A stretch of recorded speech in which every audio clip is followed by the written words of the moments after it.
broke Suki. Superman before Zack Snyder ruined him.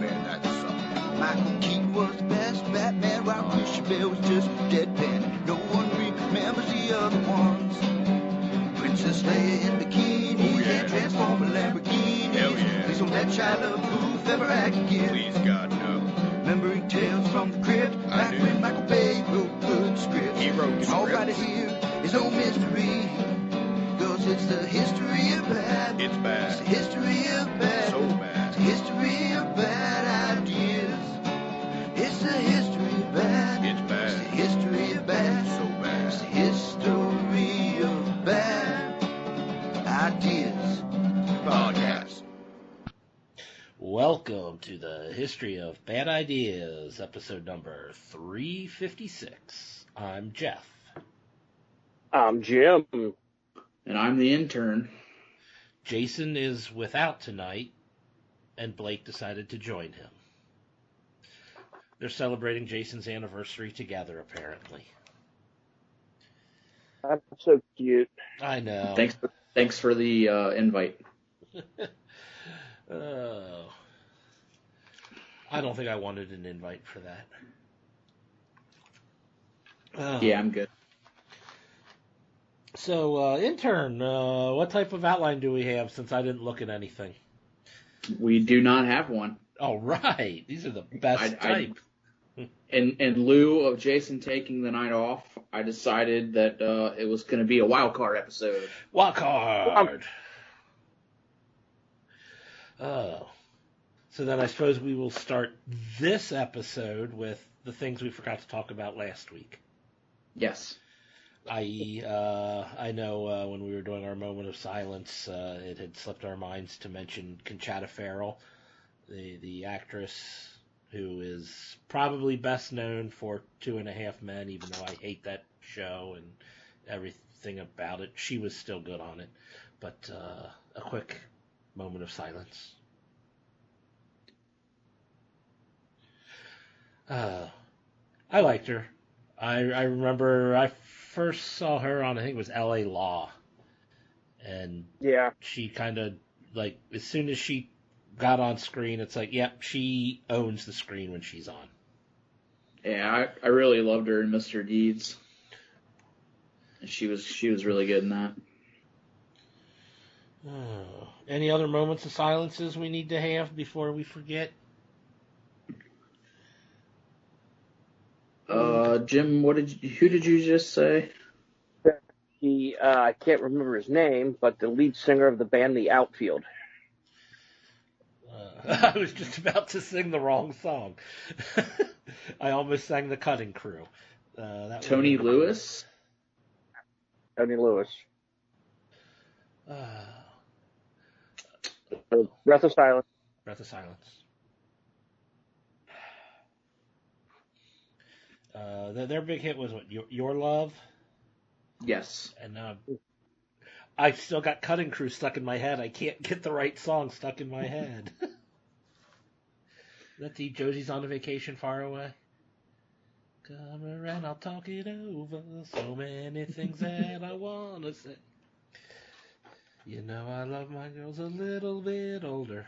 I just want to use your love tonight. Yes, that's it. Okay, I at least got the right song in my head.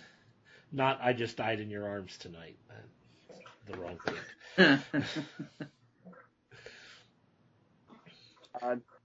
thing. James Redford, Robert Redford's filmmaker son, died at age 58 with a battle of cancer. Oh, that's too bad. Moment of silence.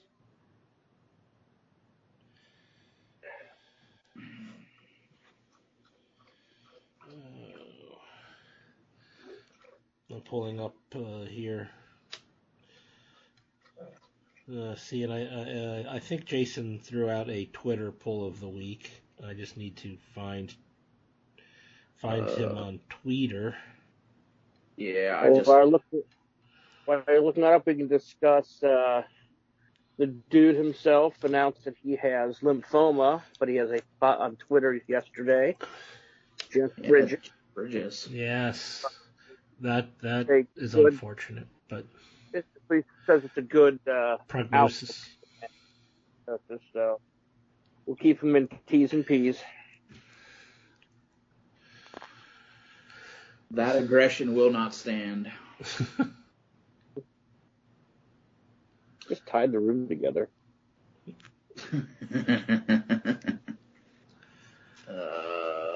Let's see.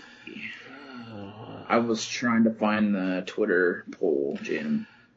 I know he had one because I voted on it. He didn't pull it down, did he? He's the worst. God, he sucks. There it is. For Nisi, because she requested, what is your favorite horror film / franchise? And the 4 choices that Jason decided to put on the list were Halloween, Friday the 13th, Nightmare on Elm Street, and Saw. So with all the good ones out there, well, there really are great ones out there anyway. But Yeah, at least 2 comments for Scream, but yeah, that was my fault for was, not putting Scream in the poll. Because Scream might have won if that was in the poll. But whatever, the poll we have is the poll we have. So in last place with 8% of the vote, we have Saw. Poor little Saw. Nobody wanted more of it. Oh, wait. I mean, there was only like 9 of them, so. Is that it? Why was a scary movie on the list? Like, that's franchise. I don't yeah, know. Jason. Yeah. Oh, wait. We can only put 4 on the list. Is that better? Yeah, that was pretty close. Okay. I'm sorry, you broke up there, Jim? That's a pretty good impersonation of Jason. Oh, okay. Cool. We had coming in third, Friday the 13th at 20%. And with 36% each, Halloween and Nightmare on Elm Street tied. I voted for Nightmare on Elm Street. I voted for Halloween of the 4 on the list. I didn't vote. I would have voted for Scream. Of the 4 on the list, the first Nightmare on Elm Street is a good movie. And that's all I can say about that.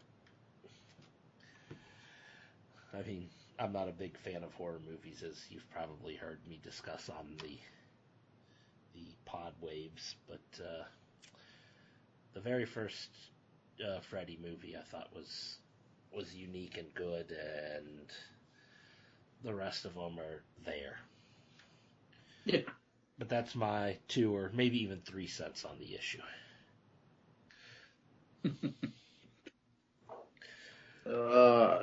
Let's see here. Shout out to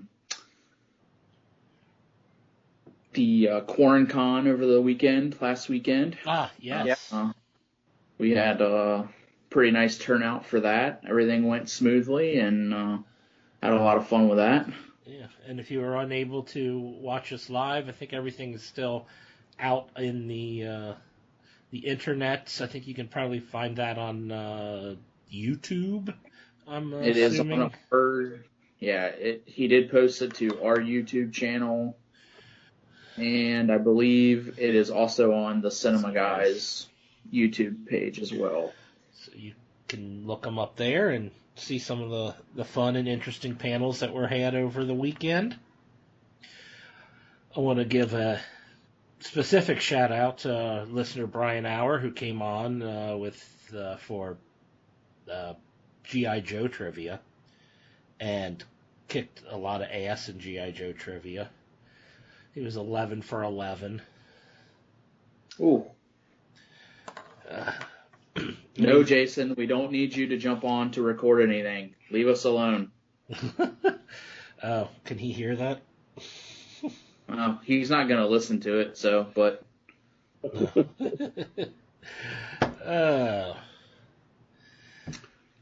Did anybody watch anything over the last week? I binge watched the show Evil. Okay. It's weird. That's the one Blake was talking about a few weeks back. Yeah. Yeah, with a guy from Luke Cage. Yeah, Mike Coulter. Coulter, I can never remember his name. Yeah, that is something that probably should be on my top 5 list at the end of the show. But I kind of forgot about that because I think I recorded everything of that show of the first season on DVR, and it's all still sitting on DVR, which I probably doesn't need to be on DVR since it's streaming now. But yeah, but it was Mike. With I realized it was Michael Emerson's in it too. Yeah, I think I saw his mug in the shots. Good old Finch. Yep. I started Utopia on Amazon Prime. I know nothing about that show. Please enlighten me. It is fucked up. So basically the premise is there is a comic book world, or a comic called Dystopia that had been published, and a group of kids inherit their grandfather's house that died, and I guess they find pages of the sequel, which is called Utopia, and so I guess it's like a big deal for, like, in the comic book world, people have been waiting and waiting on this and have been hearing bits and pieces about it. So they set up an auction because they're going to sell it to make money because they're newlyweds. And so, like, we're through the first 4 episodes, but it turns out that it's not to really, I'm not really spoiling anything, but the Utopia that is in the comics turns out to actually be real. It's not just like they're playing out things in real life through the comic, if that makes sense. Kinda. So it's kind of got a horror or a scary vibe to it. Yeah, it's not really like horror, but it's like psychological thriller. Like I said, we're on episode 4 right now, and it is fucked up, man. Like, and it's very topical because there's like a flu that's like popped up out of nowhere and schools and is like killing a bunch of kids. And yeah, so but Rainn Wilson is really good in it so far, and John Cusack, he's just started coming around, like in episode like the middle of 2 he popped up, and so, but I mean, I didn't know anything about it going in either. Like, I kind of had an idea. It was just kind of like, topical on like a plague or a flu or something like COVID or whatever, but I didn't realize exactly what it was. We were watching it. We just, like, several times we just looked at each other like, what the fuck? But it's good. I highly recommend it. So you recommend it, and you plan on watching it through? Yeah. Yeah. Cool. I mean, me, I've just been, the last season of The Good Place just came on Netflix, so. Oh, nice. So I've been watching that since I did a rewatch of the first 3, and then it ended. I'm like, no! And so, yeah, that was about a month ago or so. So now I'm like, oh, okay, well, this week I'm catching up and rewatching the last season of The Good Place. I did also watch 2 Mel Gibson movies over the weekend. Which ones were those? I watched Get the Gringo. It's like from like 2010, 2012 maybe. It's like a really, really old movie that he co-wrote, and it was actually pretty bad, but okay. I mean it was enjoyable enough. And then the other one I watched, like he's a like bank rob, like he robs people and he ends up in some Mexican jail, and he's like trying to figure out like who's running the jail, because that's what he does. And he befriends a kid so like this Mexican jail, like you can pay to, if you have money, you can pay to have your families like live with you in jail. So like like there's a kid that's in there because his mom's in there, and he befriends him, and whatever. It's Mel Gibson, but it was pretty decently worth an hour and a half. So did he direct it or just star in it? He starred in it and he co-wrote it. Okay. But I don't believe he might have produced it too. I don't know. His name was all over the place in the credits, so. And then the other one I watched, which I had never heard of, was Bloodfather. Nope, I don't know that one either. Let me make sure that that's the name of it. That doesn't surprise me. I don't know the names of these movies. He's been canceled so many times by now that... Yeah, it was called Bloodfather. It was, the main characters in it are him and William H. Macy and Aaron Moriarty. Oh, Starlight? Who is Starlight, yeah. So he's like a deadbeat dad.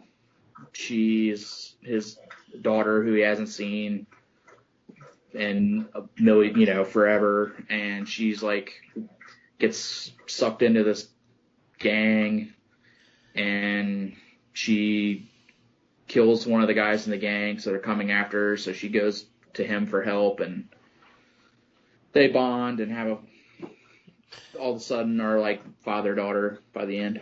Oh.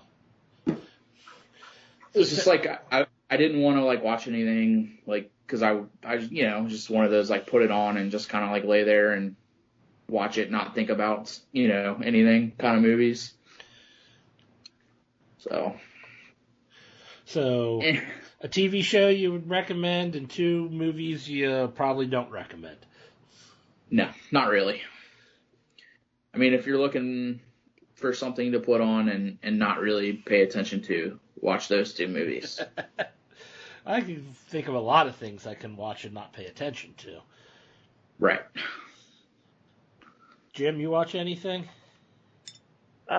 Just Evil and I can't really come up with anything else I really tried to watch. Oh, I'm caught up on the Great British Bake Off. Ooh, nice. Oh man. This season. So, how many seasons are there of that? I think it's 8. I think they're in the 8th season. Okay. And then they have a couple spin-off little ones too, but I am patiently waiting for season 7 of Forged in Fire to drop on Hulu, because I have now watched all 6 seasons that are on Hulu. There's some good Forged in Fires in the most recent season. Yeah. Season 5 and 6, I think, are like, I really enjoyed season 1 just because it was new. But then, like, as it got going, like, 5 and 6 were awesome. And actually, it turns out one of the guys from one of the episodes in season 5 is from Somerset, where my parents live. Oh, okay. And Kentucky. And I just actually bought a knife from him. Nice. I hooked up, like he has a shop, like a, online shop and stuff. So he was the first, like when I first looked him up, when I saw the episode, he was like completely back ordered on everything. And then he, like you could sign up for his like newsletter or updates and stuff. So he sent out a message saying he was taking orders again. All right. So I was able to order a knife from him. Sweet. Will it heal? I hope so. I mean, I hope I don't ever have to find out, but if I do, I'll let you know. Hopefully it cuts. Yeah. Hopefully at least That's cuts. important. That would be bad if it didn't.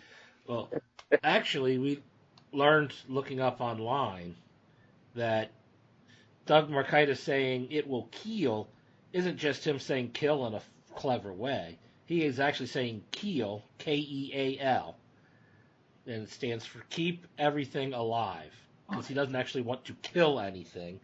He just wants to keel it. So I found that amusing and whatnot. But they also had a spin-off show this past season where Yes. it was against the judges, where they brought back former winners, and then they would wheedle down the former winners to go one-on-one against one of the judges. So that was kind of cool, watching the judges get into there. And Yeah, I'm looking. Yeah, like I said, I haven't seen a date for when 7 is supposedly coming, but I know they're filming season 8 right now, according to Doug's Instagram page. all right, go Instagram. I'm still not on Instagram. I don't get Instagram. I don't want to see people's pictures. And I certainly don't want people to see my pictures. Jeez.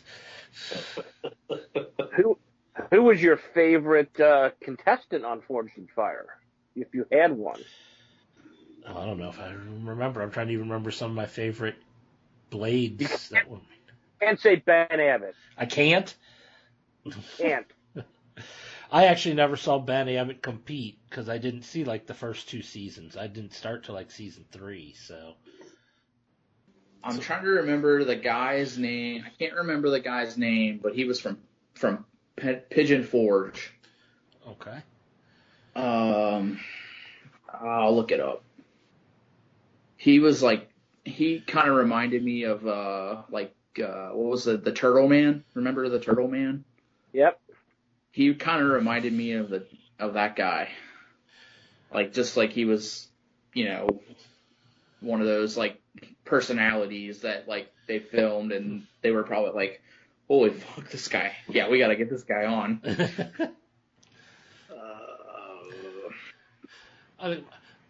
I like watching the ones where you get to the final and 2 people both have spectacular blades, and they both would have won at any other time, and you feel bad for the guy who loses that on a just some small minor thing, like a small type chip or roll or something.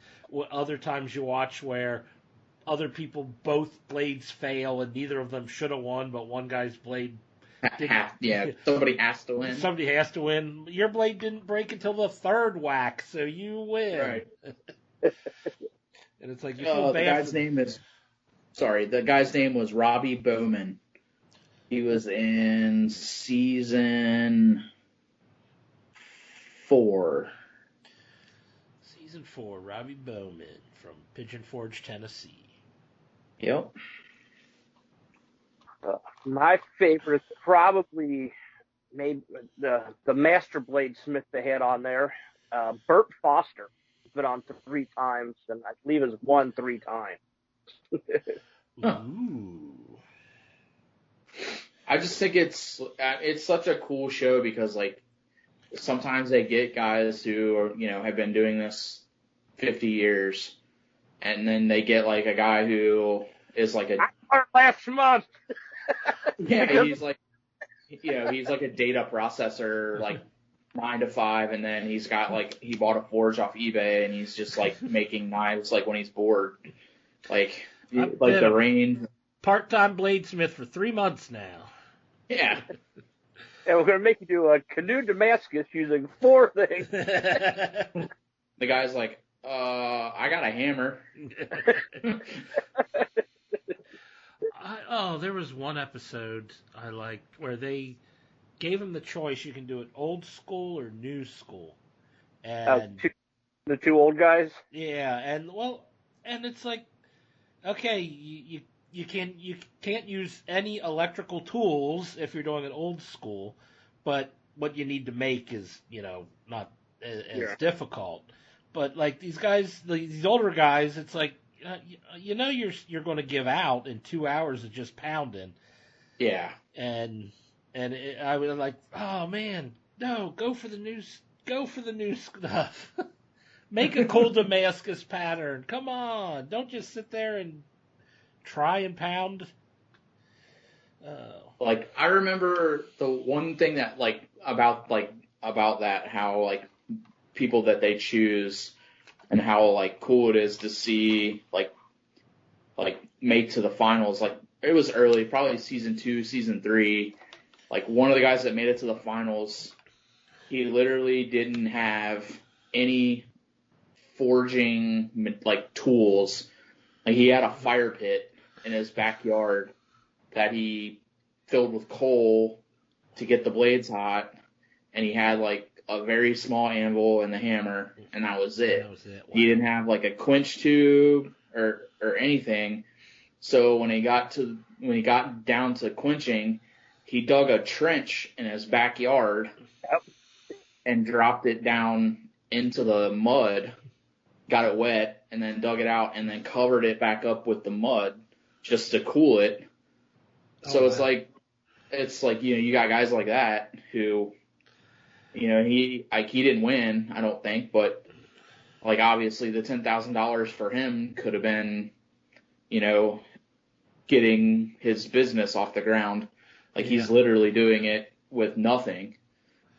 And then, the guy he's going against has a 3,500 square foot, shop out in his backyard, and he's got the power hammer and the, all that stuff. So I just think that to me is really cool, seeing guys that literally just have nothing can, what they can turn out, with their limited resources. No, I agree. But if I ever win the lottery, I will be buying knives from a lot of those guys, because I've started following them on either Instagram or Twitter or looking up their shops, and their stuff, it's so cool. I thought you were going to say if you won the lottery, you'd buy a forge and start forging. Well, yeah, yourself. I'll do that too. That would be cool. I'm trying to get my dad to buy all the stuff because he's got the land and he's got the garage for it. I don't have the space for it here. Well, in the middle of the city? So on your quarter acre or whatever, you don't think you can set up a forge when the neighbor's garage is within hammering distance? Nah. Sparking distance of your neighbor's house. Anyway, thank you everybody for tuning in to Forged and Fire Talk. Why wouldn't you?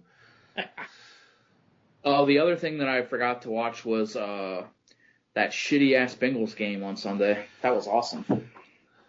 That took some of our listener feedback. I think that was all our listener feedback for the most. There were 2. We had 2 listener feedback. One was from that one guy, Doug. Ape Hands. Can't give yourself a nickname. 7. Dad. And let's see. Rank these office characters: Creed, Kevin, Oscar, Toby, and Stanley. Now, I suppose the first thing we need to do is come up with how we are, what's the criteria to rank them? I mean, are we ranking them by the ones that amuse us the most, or the ones we feel are better people? How are we ranking? If are they better people, Creed's last. Well, but, yeah. But if it's the ones that amuse you, Creed's first. Let's see. Well, first off, I think it's very sexist that he didn't include any of the ladies of The Office. Well, we know the ladies are probably going to be ranked ahead of all the guys anyway. Fair. Well, we'll put rank the lady characters next week. There we go. Yeah, Doug, send us 5 Office ladies, and then we'll rank them. But right now we're just doing the gentlemen. So my 5 in order would be Kevin, Creed, Stanley, Oscar, Toby. I think I'm agreeing with you, except I'd flop the first 2. I would go Creed, then Kevin, then Stanley, Oscar, Toby. I mean, no offense, Toby. You are a terrible person. He played the character that he wrote for himself very, very well. Oh, yeah. Goodbye, Toby. Goodbye, Toby.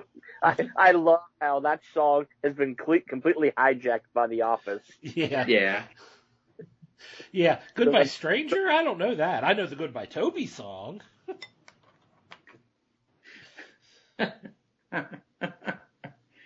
And then the next question we had was, Jim. Come on, Jason. I didn't get to answer yet. Jeez. Somebody has to take over Jason's interrupting part. Oh. Hi, I'm Jason. That's a pretty good impersonation. I go back and think of like the little bits, like just their little individual scenes that they, and who carries it the most. And I'd have to say Kevin's chili scene. Yes. Puts him at number 1. Yeah. That, and then the one where when Pam comes back from she was on maternity leave, and he just like starts crying at her because he thinks it'll make her milk come in. She just like walks in and he just walks up and he just starts crying like a baby. Oh. So stupid, but so funny. Yeah, the chili and the turtle. Oh. It just turned out he probably died when I ran over him. And the dog. From the one episode where the Robert California one, where they auction, like go to the Humane Society to help raise money for the animal shelter. And he starts describing all these things about his dog, and they're all like, Kevin, I think your dog's dead. It smells. At the very end of the episode, it's just like doing everything he said and then just like licks his face. Yeah. And then I'd have to go Kevin, then Creed next. The Halloween episode. Oh, I lucked out that today's Halloween. It comes covered in blood. Or that one when the time he tried to be young. Oh yeah, the toner paper or the toner from the copier. Copier's out of toner. Or the one where he's where they're towards the end where they're watching the documentary at the bar and he's talking to all the young kids at the bar because he makes all their fake IDs for them. Yeah. Or when he got Debbie Brown fired. The card.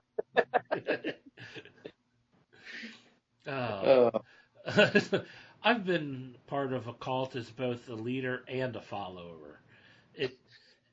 You make more money as a leader, but it's a lot more fun as a follower.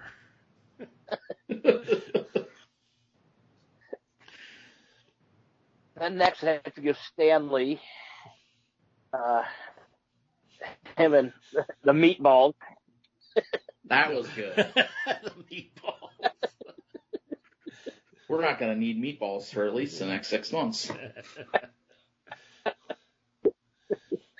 Or what was the thing that made him laugh? Stick it up your ass or whatever. Stick it up your...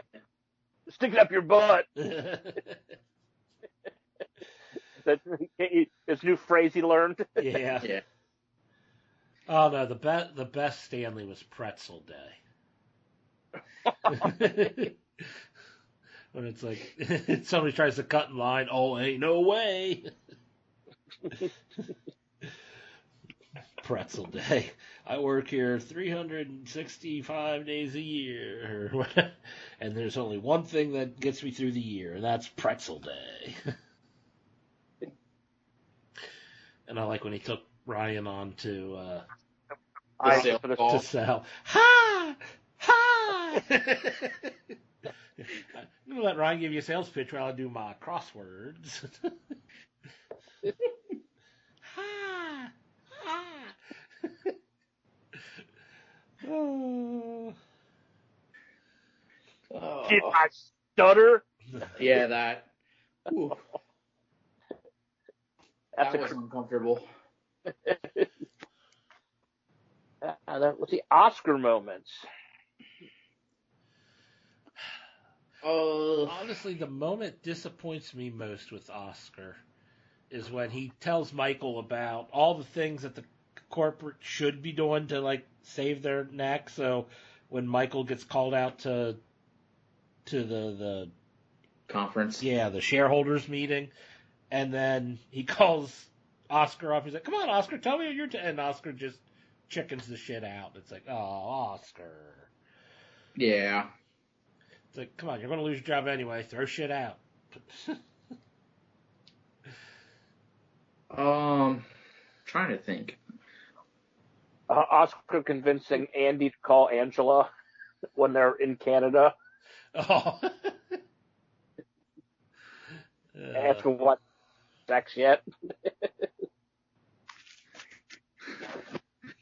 Going back to Kevin, when they do the prison episode, and you haven't heard of what happens in prison, you would love it.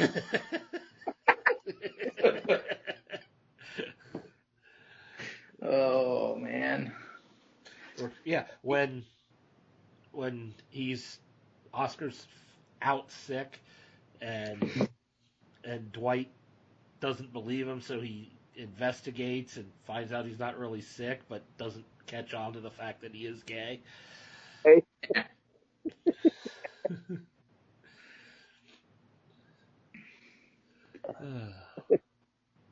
And then Toby episodes or Toby moments. I think best when he finishes the 5K. Yeah. Where are we? I don't know, 5 kilometers from the office. Why wouldn't he make it in a circle? Made it a circle. That one, or I like the deposition. When Michael pushes his tray of food off the table. Michael is in the worst way, and he goes to try and make Michael feel better, and Michael just shoves his food on the ground. Although when they come out with Michael's diary and they're like, "Oh, well, we need copies for everybody," and Toby's like, "Can I get a copy of that too?"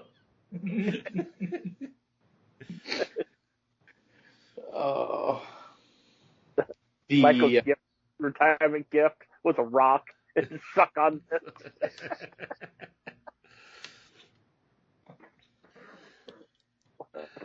Went to see Strangler. Yeah. Or when Nellie dressed as Toby for Halloween, and Toby was strangely attracted to her. Or when Michael's moving to Colorado and he's talking to his brother Rory.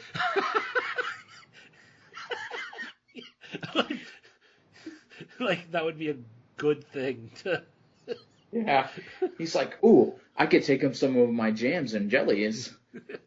Come on, Rory. Don't come on too strong.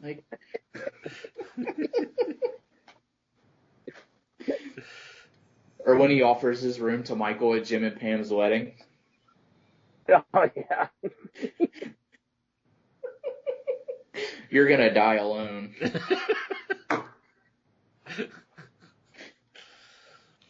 Oh, man. Okay, now we can move on to the next listener feedback. Of our two listener feedback questions, this one comes from the Besotted Geek. And he wanted to know, at what point did you think the Bengals would beat the Colts? And when did you come crashing back to reality? They went up 21-0. I thought there's a chance. I was even talking to Jeff, who our sister Carolyn is a Colts fan. They asked her, how does she feel about this game? Did she turn it off yet? And then the next drive, when they only got a field goal, I'm like, oh, they're not ahead far enough.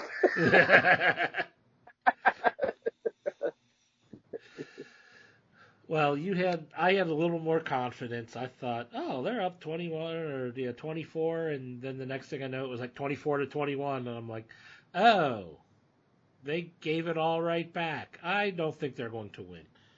They were even ahead, and I'm like, they're not winning this. They lost all momentum.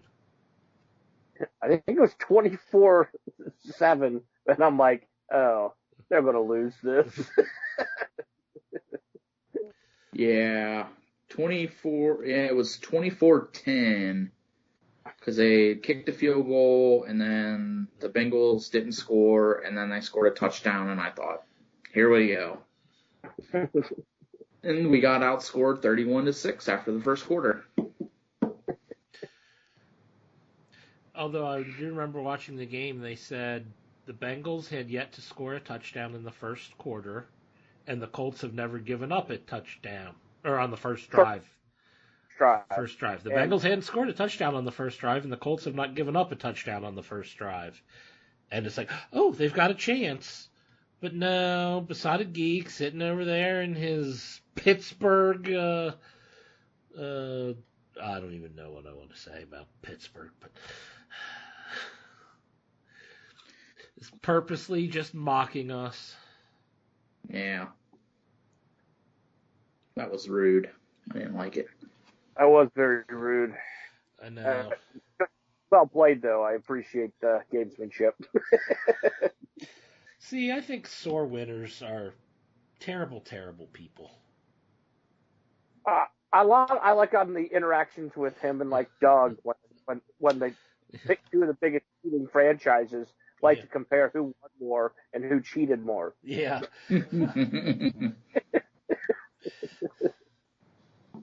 So who did cheat more?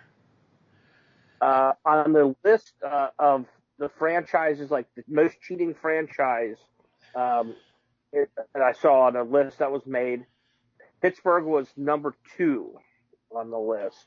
The Patriots were only like number 8. Ooh.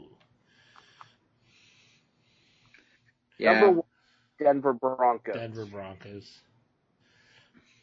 And then they basically got that for the way their offensive line played for 20 years and initiate dirty chop block and blowing out defensive players' knees. Well, I know the Pittsburgh people will say Pittsburgh's not cheating. They're doing everything. They're finding ways of skirting the feel of the law, or whatever you call it. But they're following the letter of the law. They're just skirting the spirit of the law. Oh, that's exactly what Belichick does. Yeah. Oh yeah. Belichick's got a staff on ways of, figuring out, what they can do that's technically not against the rule. Gaming the system. But I mean, or using it to their advantage. Well, like they say though with Pittsburgh and the Bengals, they talk about how it's such a nasty rivalry between the two, and for a while there, because of things that happened in Pittsburgh Bengal games, they've had to change the rules in football. And it's like, because everything is when Pittsburgh is dirty. Pittsburgh does this something dirty, they change the rule. Pittsburgh, blocks bad block, was it Hines Ward to Keith Rivers, crackback block. It's like, oh, okay, well, that wasn't against the rules. It is now because Pittsburgh found a dirty way to get around the rules. And it's like every time there's a rule change because of that rivalry, it was Pittsburgh was being dirty. That's right. When the Bengals were breaking the rule, they were just flat out breaking the rule. They're fighting back. Yeah. Perfect was just fighting back after years and years of abuse. Yeah. Well, Perfect. Oh, man, I don't know. He's not somebody you really want to. He's not a clean player. I'm not going to say he's like the finally the nasty stepson is finally getting back at his stepdad. Yeah. This is what it is. And by no means is any of it fair or right, but the biggest thing was he was not a clean player to begin with, that even when he was following the rules, they were still throwing shit at him. It's like, well, that was actually a clean hit. What the hell do you mean penalty? You wouldn't have called a penalty if that wasn't perfect. Yeah, if that was somebody else, it wouldn't have been a penalty. Yeah. But we saw how the officials like to penalize the Bengals when they're Bengals more than when they're not. In Monday night's game, when Jay Kirkpatrick decided to tackle a Dallas receiver and then intercept the ball, and they didn't call pass interference on him. Yeah, that was pretty bad. That was horrible. Yeah. But I will say it is in the spirit of what 2020 is. Seeing Andy Dalton throw an interception to Dre Kirkpatrick is the most 2020 thing in the NFL, I think. So, for Cincinnati fans, at least. So aren't they allowed to review a penalty, pass interference penalty since that New Orleans Rams that was an game year, and they didn't bring it back after that 1 year they did it. Oh, they did not bring it back? Okay. Yeah, it was there for a season. They tried it out for a season and then didn't bring it back. That's because they tried it out, but they never actually overruled anything with it, did they? 2 or 3 on the entire season. Yeah, it was just wasting time. Yep. Yeah, that was a pretty bad no call. But it was against Dallas, so I can't feel too bad. I definitely did not feel bad for them getting blown out. In other sports news, who do you have in the World Series winning? Starting tonight, Tampa or the Dodgers? I'm picking Tampa. A, I want Tampa, and B, I think they've got everything working right now better than the Dodgers. Their relief pitching's a little better, and the Dodgers lineup is better. So and then who's the hottest team, who has the intangibles, and that's where these were the 2 best teams in baseball this year. So yeah, they were. They both led their leagues in wins. I do like the fact that the entire salary of Tampa is just over the salary of 2 people on the Dodgers. Kershaw and Betts make $26+ million, and the entire raise is like $28 million. Yep. So it's like I got to cheer for Tampa for that reason alone. I like when teams are able to put things together and make it better than the sum of the parts. Yeah, it is nice to see the small market team, even if it is in the shortened season or whatever, make it. It's always good to see that. I still, I don't know. Like I said, I want Tampa Bay to win, but I think the Dodgers will pull it out. With the way 2020 went, Tampa wins. Do they still play half their games in Montreal next year? Were they planning on doing that? Mm-hmm. They're trying to find something because they can't fill their stadium. And so this year you have a great team and you can't put fans in it. Yeah. It's kind of like the way Montreal lost. The way Montreal lost the Expos was when 1994, when they have the best team in baseball and they strike and they cancel the season, and it killed baseball in Montreal. Yep. Does the COVID thing hurt Tampa baseball for having this great team and no one able to go watch? Oh, it hurts. It hurts it there. Hopefully, the fans in Florida decide to go out when they're allowed to see games. Well, yeah. Well, now in Florida, you can have full stadiums. Florida's governor opened up everything. Yeah, that's right. And like Dolphins ownership said, we'll cut it at like 13,000. Well, was it the University of Florida? We're going to throw in their 90,000 seat stadium or whatnot. Oh, so okay. Yeah. Well, now does that count just outdoors since the Rays are indoors? Would they be able to go watch an indoor game? Not sure.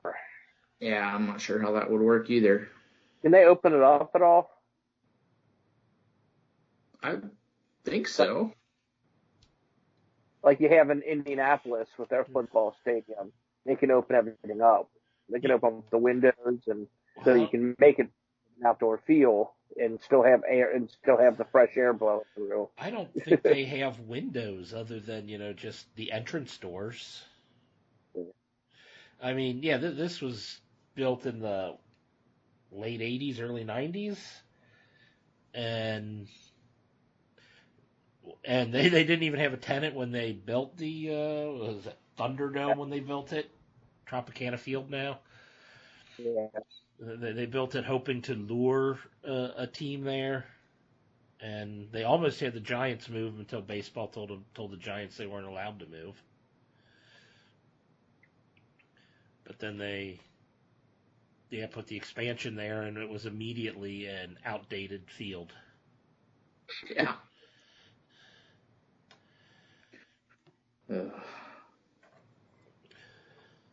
I don't know. I would like to see Tampa win, but I would also like to see Clayton Kershaw get a ring. He's kind of had a. I'm fine with him not having a ring. I mean, when players I love that have been like on teams I love for so long, Ken Griffey Jr., he never got a ring. I was a fan of his, like in the Seattle days and all that, and it like. I mean, come on. If he's not going, why should I let somebody on a team I don't like? I don't want to. Just because you're good doesn't mean you deserve a ring. I mean, there's been great baseball players that never won, which is why baseball feels more of a team sport to me than like basketball. You just need one to possibly two great players, and you can, win all the time. Or, Yeah. Yeah, you look at Mike Trout. Mike Trout barely ever makes the playoffs, and he's the best player in baseball. Yeah. Very true. Yeah, I'd rather Mike Trout win before Clayton Kershaw. But and then in football, like they only judge you in football if you make it to the Super Bowl or not. Like, yeah, you pretty much if you haven't won a Super Bowl, you're pretty much not going to make the Hall of Fame. Yeah, Ken Anderson. Ken Anderson, yeah, that's exactly what I was just going to say. And I think the biggest it's the defensive backs for the Bengals from the 70s teams. What's his name? Parrish and Ken Riley. Ken Riley. Yeah, Ken Riley, that's right. Riley is like 5th all time in interceptions still in the NFL.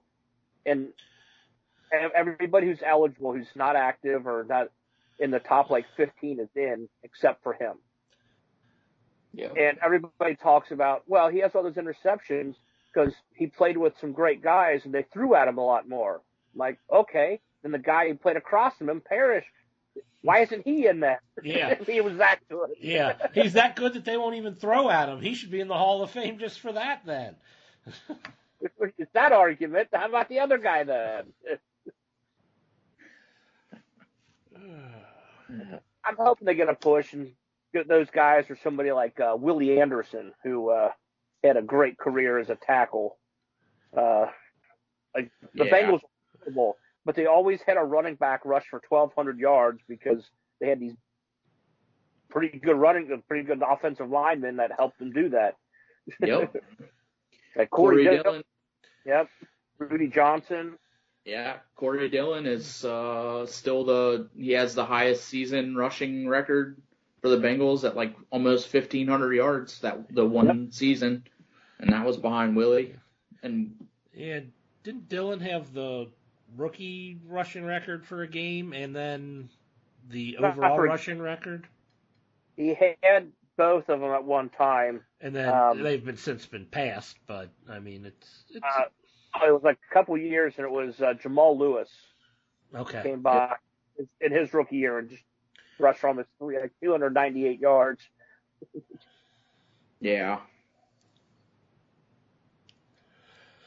Oh, but then he went to the Patriots.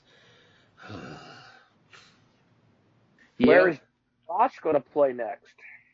Yeah, John Ross. Well, they didn't agree to trade him, did they? There's no reason to keep him. Well, they're probably going to end up cutting him because they value him too highly because of where they drafted him, not based on his skill or what he's produced since he's been on the team. So they're just playing fantasy football. Yes. I spent a second-round draft pick on him. I can't let him go for anything less. They should probably get something for him this year. And I mean, even if it's a 6th-round pick, take it. You can either get a 6th-round pick or use that in a package deal to move up somewhere else. I mean, well, not even that. It's if you cut him, you eat the money against the cap. Yeah. So if you trade him, you're at least getting cap space back and you're getting draft capital. So the next question is, who wants a receiver who can't catch a ball? I don't think it's more that. Who wants a receiver who can't stay on the field? Yeah, the health, I think, issue for him is more important than, I don't know. I think.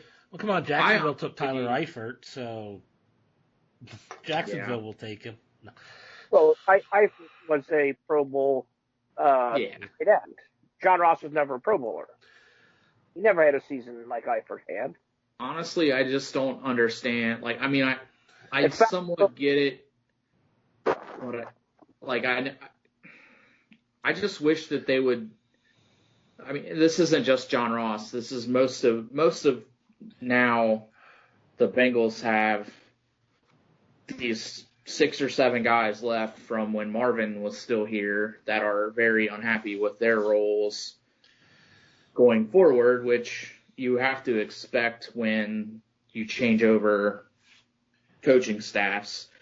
They're going to want to bring in their guys, but I think overall, I just don't understand, why you don't play them. See what he can do. Let's see what he could do with Joe. Put him out there and just teach him 3 or 4 routes and let him build his stock back up. It's not going to hurt anything. And if he, sucks or he, gets hurt again, then all right, we've seen all we need to see. It's time to go. But I mean, you can't just not play him and then only activate him because somebody else got hurt and not give him a single snap in the game. Well, the coach's job is to put out what he feels to be the best team on the field to win, and he does not feel John Ross is anywhere close to that. So he shouldn't have to play him just because they spent a high draft pick on him and he has talent. If the guy's not figuring out or not doing what he's supposed to be doing, there's no reason to play him. That's what I mean, trade him right away and get anything you can for him. Even at the cash considerations of it was baseball. Yeah.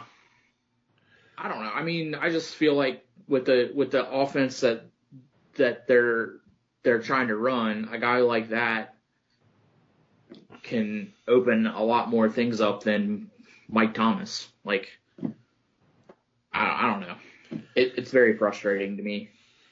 And I mean, it's just what you read, so you don't really know. But once you get the two of the best defensive players in franchise history, both pissed off, and you can't tell me that the two guys that started over Geno Atkins are better than him.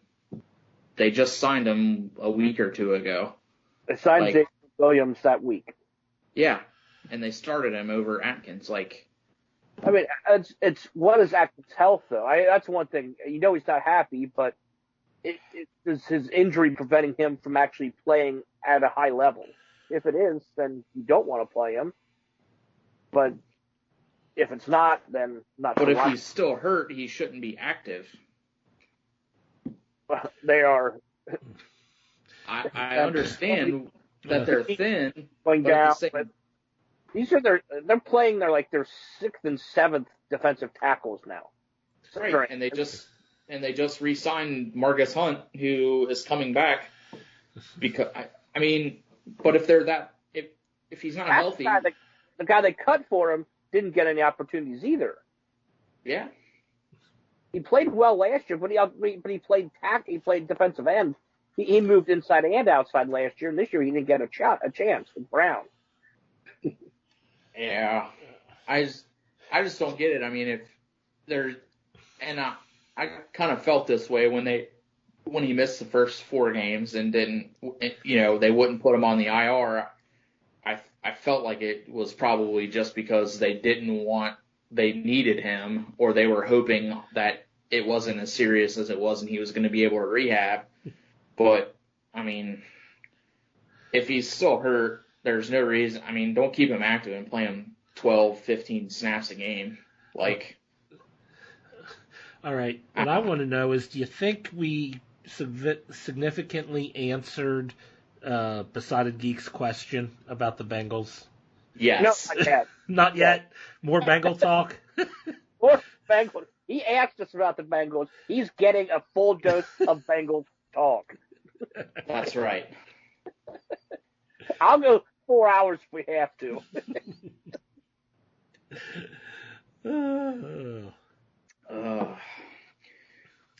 So okay. The other thing that I was really excited to talk about was the Dexter revival. Oh, yeah. So are they going to ignore the last episode with this revival, or what? So it's going to take place afterwards. Like they're not changing the ending, but they're also not talking about it. So nobody else, though, then will be coming back to the show, just Michael C. Hall? I haven't seen anything about any other characters coming back, but it'll take place. Dab, yeah, Dab will come back. I said that they're all dead. Oh, right.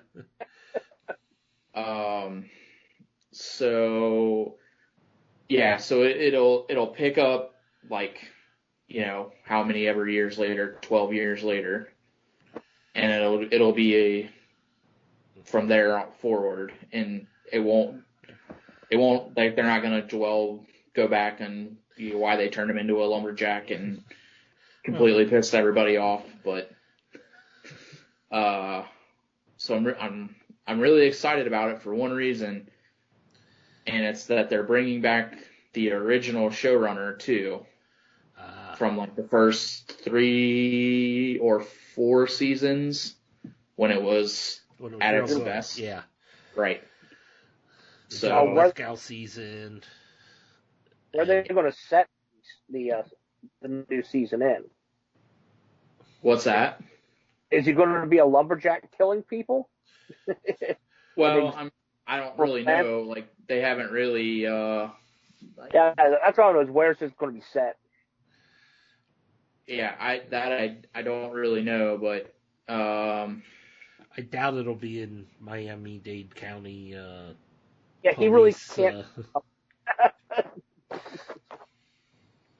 Yeah, I mean, although like I could see them like maybe going back there at the end, if it does well enough, because as it stands, it's just a standalone 10-episode thing. Yeah. But if obviously the ratings are going to probably be phenomenal, so Showtime will be like, oh well, let's make some more money. As long as Michael C. Hall wants to come back for it, because he was the only one. He was the reason why they haven't brought it back up until now, is because so him and then the original showrunner, that guy had some ideas and they got together and then they just started writing, and then they were like, all right, cool, we love this, called Showtime, and Showtime's like, thank God. Let's do it. Good, because we don't have anything good on yet, or we haven't had anything good since that left. Yeah.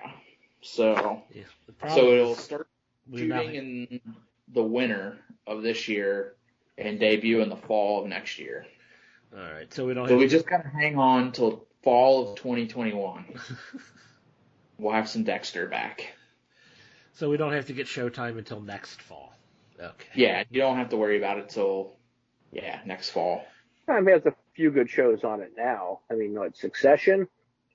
Yeah. No, that's on HBO. That's HBO. Billions. Okay. Billions, that's the one you're thinking of. I haven't watched any of that. And I didn't watch the last season of Homeland either. But I meant to. I probably end up rewatching that from the beginning because I'm so far behind on it. Okay, now we'll get to the segment of, do you know what really grinds my gears? What really grinds your gears? Apple. And Apple TV specifically buying the rights to the Charlie Brown Peanut stuff, and they're not going to show it on any broadcast network. The holiday specials, they're not going to show them on any network television this year. But they are offering them to stream for free for like 2 days each special. So like the Halloween episode on, I think it said it was maybe the 31st and 1st or something, or I don't remember the days, but there'll be 2 days for each of the holiday specials where you can stream them for free. You don't have to join Apple Plus to watch. So they are doing that. They should just let them sell the rights to like one station and have it air it for 1 day. Wow, yeah. I had not seen that. By now, if you really like those, though, you probably should have already owned them on video as it is. Or just DVR. It's timely. I mean, it's you only really think about the Christmas one when Christmas comes up, or the Halloween one, or the Great Pumpkin when Halloween comes up. Yeah. It's not quite like Christmas Vacation, where you can watch it any time of the year and it's still funny. Or still, you don't. I can watch The Great Pumpkin at any time of year and still get enjoyment out of it.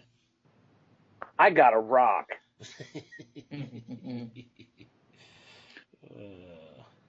I did not see that. I'll have to look into that. Yeah. I'm trying to think. Go ahead. I'm sorry. No. I was just looking at the Facebook page to see if anybody had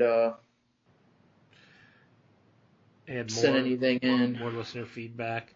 Well, I was going to go on to the News of the Geek here because I wanted to hear Blake's opinion on this, but he's not here. But the Dungeons and Dragons publisher is sued by Dragonlance co-writers over a scrapped book trilogy. Is it a plan? Jason and I had nothing to do with this. Yeah, I think after they found out you beat Dungeons and Dragons, they thought, why try anymore?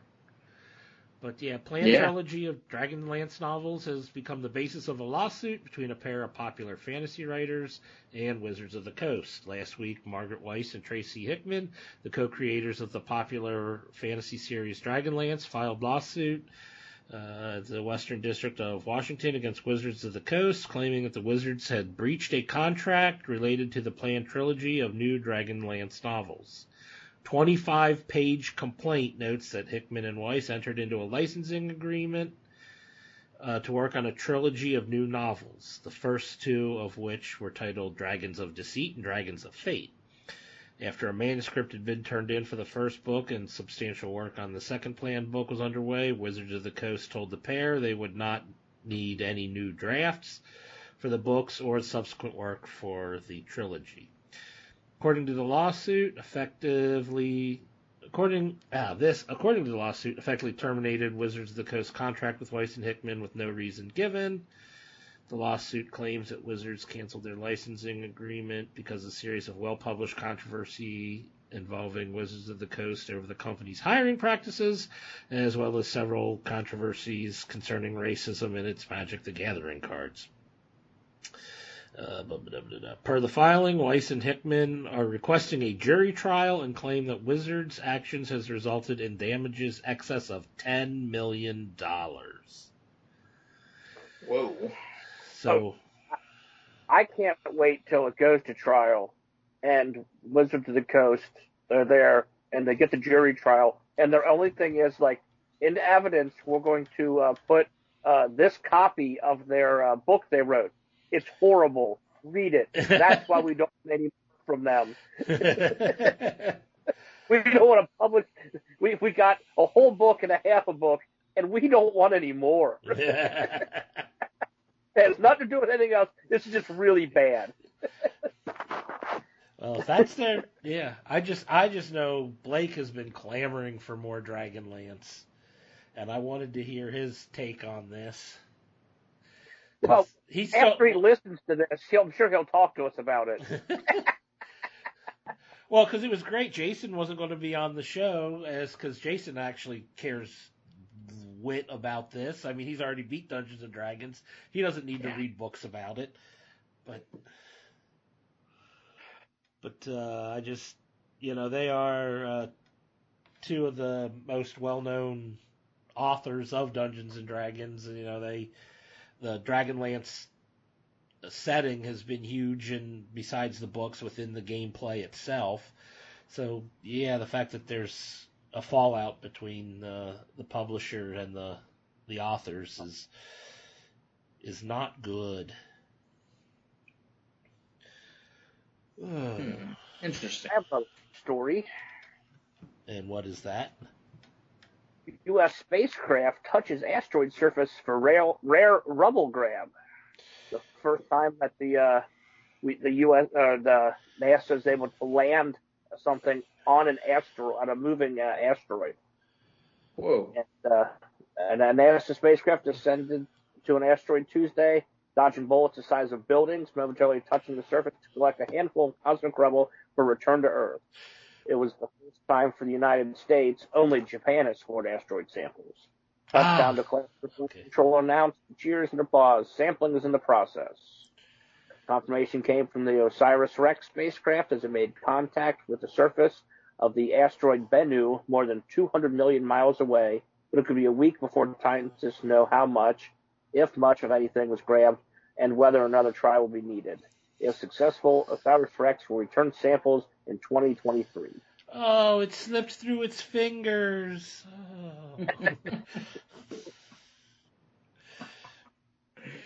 Ah, that's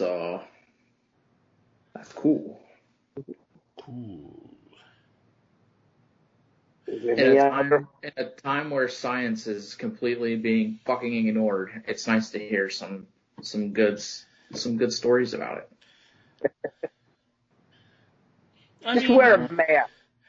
I mean, I realize, that science was one of the subjects we learned in growing up in school, but I mean, was it really that important of a subject? I mean, do we really need any of what we learned in school, really?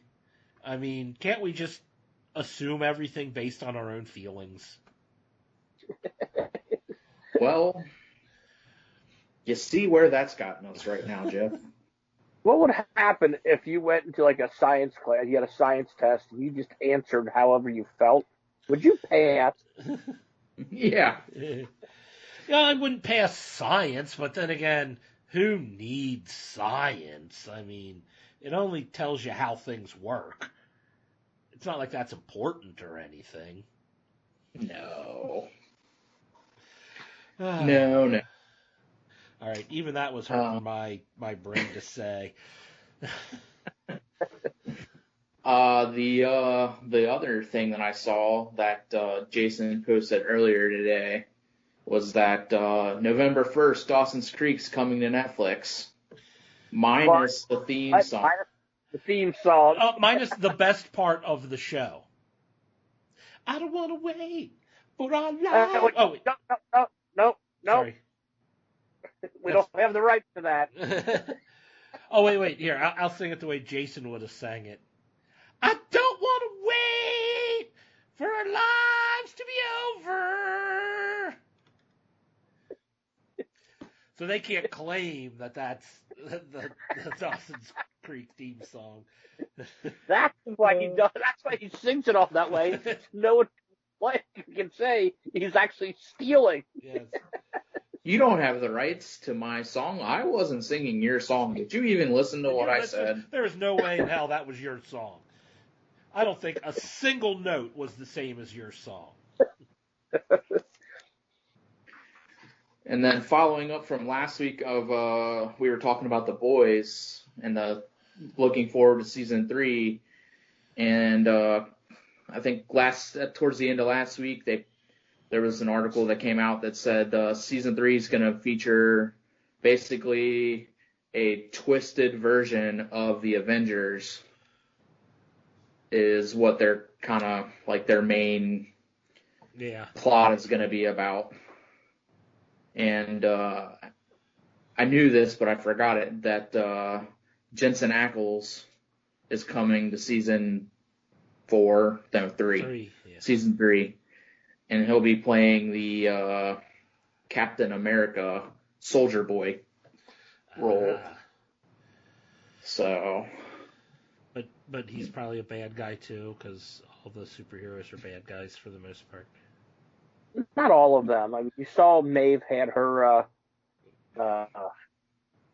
change, and then Starlight's good, and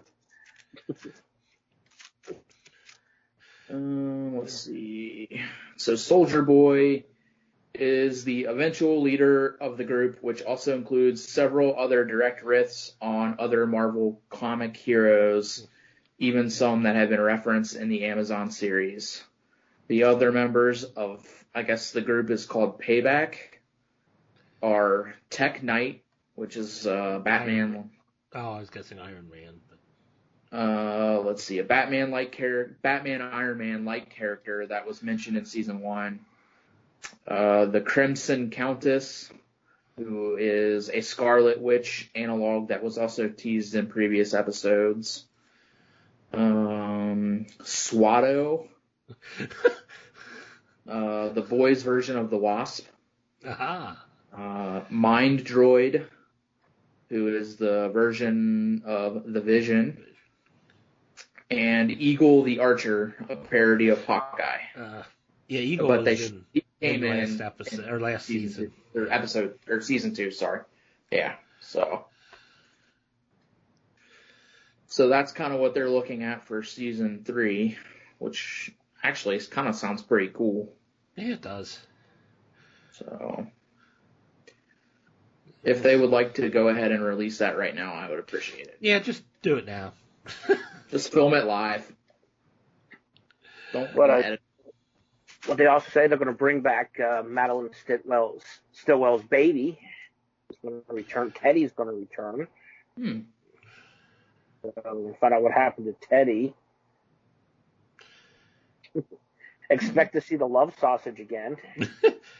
Really? Because I thought they killed the love sausage. Nah, he was just knocked unconscious. Oh. Oh, man. You made It's me really think he looking was forward to dead. never seeing that again. It's hard to bring him as a regular character because he's so fucking absurd. But he'll return for season 3. I heard there was a slight difference in the book. His weakness was when he got excited because all the blood rushed to his members. So it wasn't like a big long tentacle, but it was a very large member. But then when he got excited, he would lose whatever powers he had because all the blood would rush to his member. So they had to try to make sure he didn't see big boobs or anything when he was fighting. They say, I'm not sure if Aya Cash will return as Stormfront, but the character is not dead. Interesting. Well, no, Not but dead, just a stump. it's Darth Vader. I mean, it's just missing its Uh-huh. arms and legs and burned to beyond recognition. So it'll come back in a mechanical bodysuit. Going, no!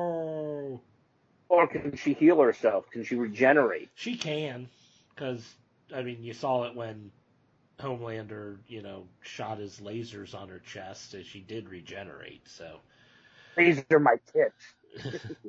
Granted, that's just skin. I don't know if she can grow limbs back or not. Or correct a broken neck. That was the girl. Yeah. All right. Do we have any box office I numbers? do have the list of the top 5 here. Nice. Latest, the weekend of October 16th through the 18th. Honest Thief was number 1 with $4.1 million. Taken 12. I don't think we're that far into the Taken universe, are we? 12? Following that up, we have The War with Grandpa at $2.5 million. Robert Downey Jr. taking it back, man. That's Robert Robert good to De see him bounce Niro. back from Doolittle. Robert De Niro. Oh. Oh. Oh. All right. Never mind. Third place, Tenet with another $1.6 million. And then 2 re-releases, rounding out the top 5. The Nightmare Before Christmas with $1.3 million. And Hocus Pocus with $756,000. I still don't get. I've seen Hocus Pocus, and I was I was just young enough, I guess, when it came out that it kind of hit my thing, but it's not good. I know so many people that, it's Halloween time to watch Hocus Pocus. I'm like, eh. Yeah. I've never had a desire to see. I saw part of it once, and that was more than I ever wanted to see. I mean, it's completely, they overact so bad in it, and it's just. Yeah, I never. I mean, I've seen it probably once, twice, maybe all the way through, but just I don't get it. What does Dr. Hackney think about this? About Hocus Pocus? Yes. She loves it. That's what I thought. Right up her alley. Girls love it. I guess that's Yes. what it is. It is ultimately a girls' Halloween movie that they love for some reason. But I don't get it. I got Nightmare Before Christmas. I'll watch that all the time. That's fun. Yeah. I do like that. I'm not sure I have a list of new releases for the week. The only thing I'm able to find, opening October 23rd, a wide release of The Empty Man. The Empty Man? The Empty Man. Let's see here. That is on the trail of a missing girl. An ex-cop comes across a secretive group attempting to summon a terrifying supernatural entity. James Baddiel, Stephen Root, Joel Courtney, Maren Ireland. Yeah. All right. Stephen Root's cool, so they got Directed by David Fryer. So let's see. October 23rd, we've got Borat subsequent movie film. Oh, well, God, I don't have that listed. That'd be an important one, I would think. Yeah. Follow-up film to the 2006 comedy centering on the real-life adventures of a fictional Kazakh television journalist named Borat. Obviously, Sacha Baron Cohen. Yeah.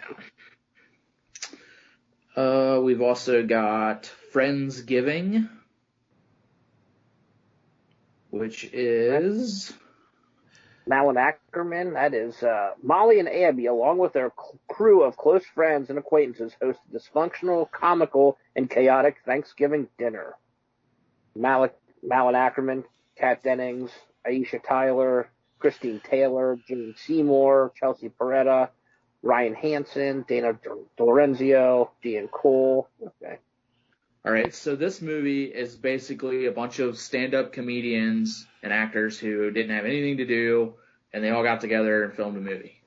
That's pretty much it. They said, let's just sit there and, like, Margaret Cho, Wanda Sykes. Uh-huh.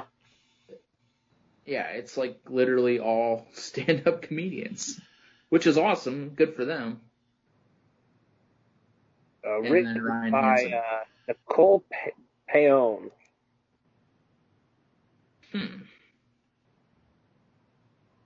I can't wait for that to come to Netflix. There was a couple other. After We Collided was the other one. After We Collided. Let me see that. Josephine Langford stars. Based on the 2014 romance novel of the same name, this follows the love life of two young adults. That tells me nothing. I think it's a coming-of-age story with... Jason will watch it because it does have Dylan Sprouse in it. Now, does he like Dylan or Cole? I can never remember. He likes Cole, I think. Okay. Because Cole's the one that's in Riverdale. I don't remember which one is. Selma Blair is also in it. Ooh. And that's the only other person that I've ever heard of that's in it. I've seen Rob Estes in something else. Rob Estes from Silk Stockings? Yes. That's exactly what it is. Oh, okay. There was, and then there's another. I never even heard of this one. Synchronic. Yeah, I see that. It's Jamie Dornan. I guess Jamie Dornan. Two New Orleans paramedics' lives are ripped apart after they encounter a series of horrific deaths linked to a designer drug with bizarre and otherworldly effects. Anthony Mackie, Jamie Dornan. Okay, I did hear this. I did see a preview for this before. Yeah. So, Ed Hazelton. Yeah. Looks interesting. I like Anthony Mackie. Yeah. Oh, yeah. Big fan. Drama, horror, sci-fi is what I see. They have it listed as, so.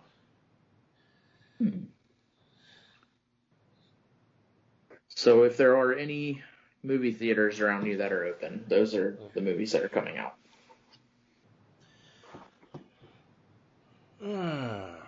All right. Well, that was box office. I suppose it's time for our top 5. Top 5. Perfect. Top 5.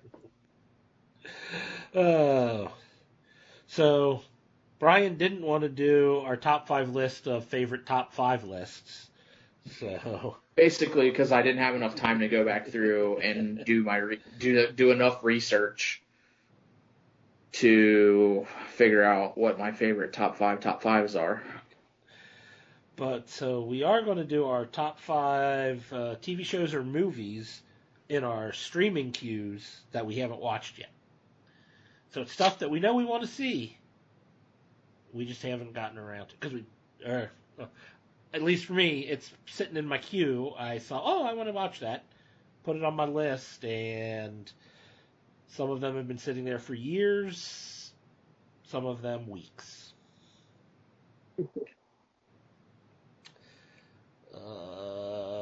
Jim, do you want to go first? Or are you I'll go first. Okay. My number 5 will be, too bad Blake's not here to get mad at me for this one. Oh, no. Lost. Oh. You actually do want to watch it, huh? I do, but it's just been kind of sitting there with other things I'm watching and not what, so. Because I know I tried to get you to watch that years ago. Yes. When it was still on. I'm like, fine, I'll just discuss with other people. Well, just remember, since Blake's not here to interrupt me when I say it, they weren't dead the whole time, no matter what Blake thinks happened. That isn't it. You might not like the answers you get, but that isn't the answer.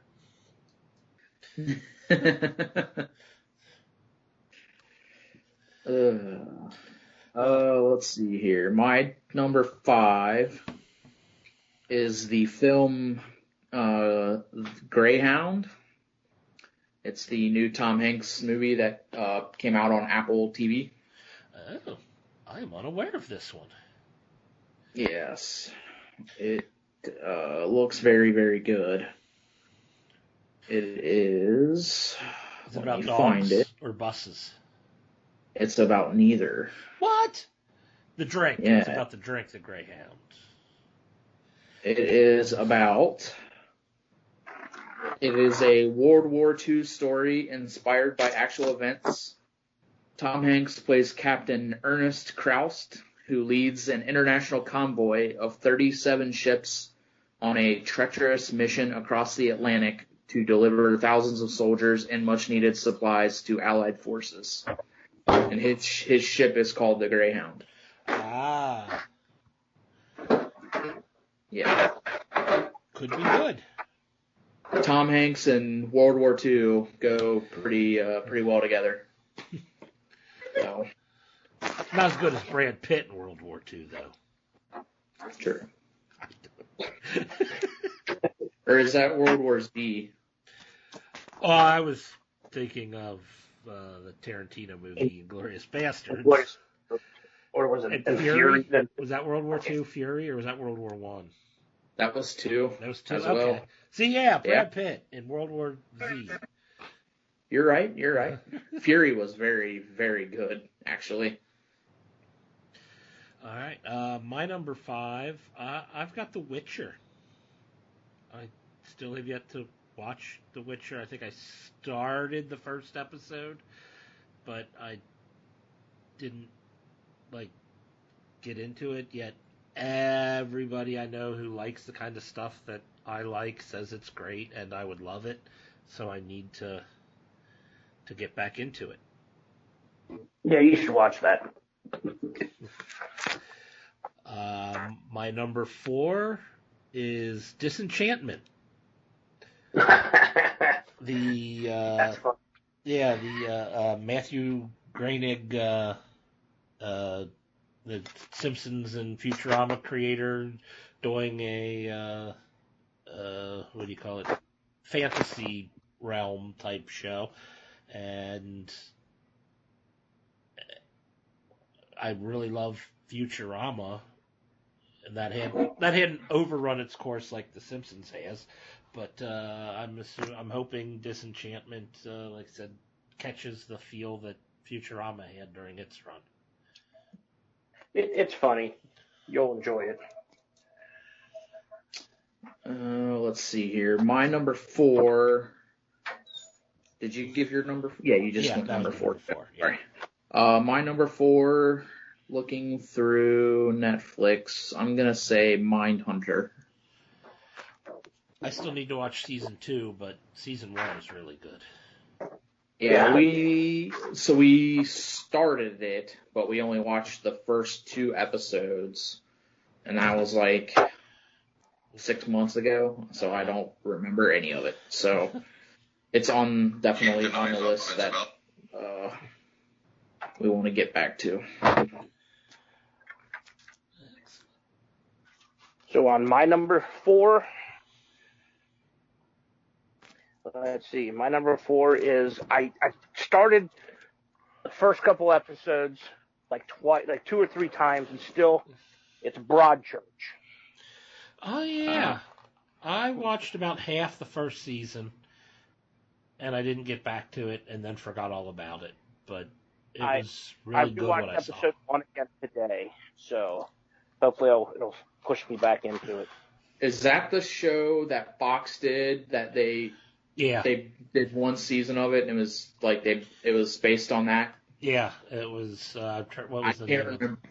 But it was the same guy, right? Yeah, it was David Tennant played the lead. And, yeah. Okay. Well, I can't remember what the American version was called, but everyone agrees it wasn't as good as the British. Yeah, I can't. We watched it and I thought it was good, but then like I was expecting another season, but then nothing ever happened. So. Grace Point? Is that what it was called? Yes, that's exactly it. Woohoo! My brain works sometimes. Hey, then I'll go to my number 3. I'll go Vikings on History Channel. I don't have that in my queue, but it is one that it's weird. My boss watched the show and loved talking about it, which was enough reason for me to not want to watch it, because then I would have to talk to my boss about the television show. And we didn't have anything in common as far as what we would enjoy. Everything he thought 2.5 Men was the best show on television, and I hated it. So yeah, I had that on my honorable mentions because like we've seen like the first 3 seasons, and then like we missed the 4th season, and then by the time we come around, it was like, you know what, I just got to start this over from the beginning. But it's a very good show. That was your 4, Jim? That was my 3. Oh, okay. So my 3. So my number 3 would be on Hulu, The Looming Tower of Pisa. Oh, wait. I know nothing about this Looming Tower. It's based off a book about, it was called The Looming Tower. It traces the, like Osama bin Laden rising up to power. And it's set in the 90s when he first comes on the radar of like FBI, CIA, and then it supposedly goes through 9/11.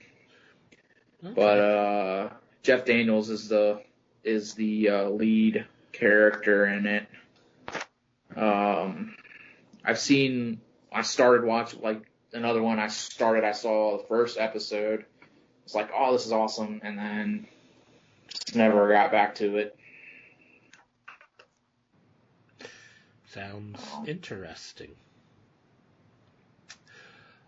My number 3, I went ahead and Hobie'd this because they're all related. And they're all on CBS All Access. I picked Star Trek Picard, Star Trek Discovery, and Star Trek Lower Decks. Okay. Especially Lower Decks because that's kind of a cartoon, funny look at the people who run the day-to-day shit on the starship. Not the heroes and officers, but the, just your low-level technicians and stuff. So Red shirts. Yeah, your red shirts. And so I put Hobie those 3 together, all the new Star Trek shows from the last couple of years. Yeah, Besotted Geek would be happy with you for that one. Well, then he'll love this show. We took a half hour to answer his Bengal question. That's right. And number 2 on my list. This is because I was a big fan of the other Damon Lindelof shows, Lost and Watchmen, but I never watched The Leftovers. And I know it pissed Blake off so much when he watched The Leftovers that I'll probably enjoy it.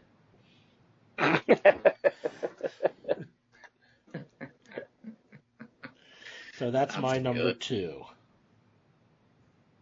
Let's see here. My number 2 is called When the Streetlights Go On. It is a Quibi show. That is a drama / coming of age tale. And it stars Mark Duplass, Tony Hale, Queen Latifah. Very much looking forward to getting into that. I did see a preview for that. Yeah. Mark Duplass, I remember. What show was he going to be in? Okay. So it's kind of like it's a mystery type of murder in a small town kind of thing. So Murder Mystery Small Town. Sweet. And it's on Quibi. So you can only watch it on your phone. Yeah. It'll be 10 episodes that are 8 minutes long apiece. So hour and 20 minutes. Or they could just make it a movie and I can watch it that way. But you can have actual break points on it. So. Perfect commercial breaks. There you go. All right, Jim, your number 2? My number 2, I Hobie'd this. Similar. It's about spies, so I'll go Homeland. Yes. I watched the first couple seasons and then kind of fell off that. And then I watched the first season of Turn about the revolutionary spies. Oh, so historical spies and modern spies. Yes. And then go to my number 1, which I actually have to put this as my number 1, or I think some of our listeners would be very angry at me. Winona Earp. Winona Earp. You have to finish Winona Earp. I have to finish Winona Earp. It's that, and I have to finish The 100 too. I was asked to watch that. Well, excellent. But Winona Earp is my number 1.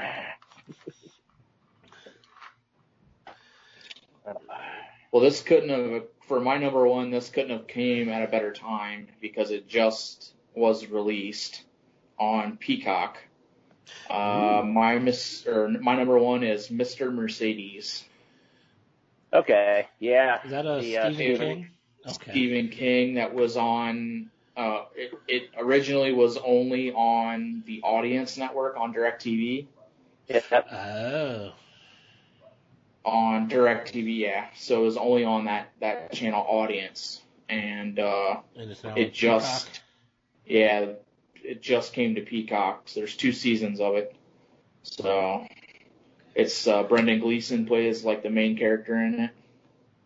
So I've been like looking for it, waiting for it to come out, and then I just got in my email last night. Peacock sent out like a thing like what to watch this week, and it was in the email. It's like, yes, finally. I got that too.